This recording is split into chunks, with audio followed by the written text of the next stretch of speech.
చూస్తున్నాం.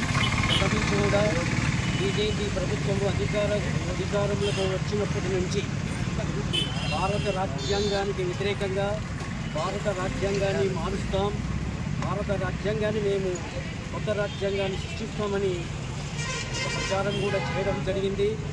అటువంటి ప్రచారాన్ని దాన్ని దృష్టిలో పెట్టుకొని దానిలో అంతర్భాగంగానే ఈరోజు మోడీ గారు తన యొక్క భావాన్ని వ్యక్తపరచడం జరిగింది.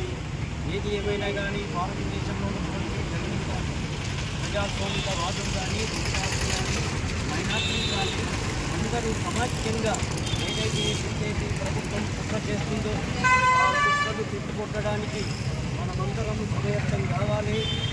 అదేవిధంగా ఏ కార్యక్రమం కాకుండా ఈ బీజేపీ వాళ్లకు తగిన బుద్ధి చెప్పడానికి మన దళిత సంఘాల ఆధ్వర్యంలో దళిత సంఘాల ఐక్యవేదిక ఆధ్వర్యంలో ఒక మంచి కార్యక్రమాన్ని ఈ వారం 10 రోజులు తీసుకొని ఆ కార్యక్రమం ద్వారా మన ఐక్యతను చాటాలని కోరుతూ ఈ అవకాశం ఇచ్చినటువంటి మీ అందరికీ ప్రత్యేక ధన్యవాదాలు.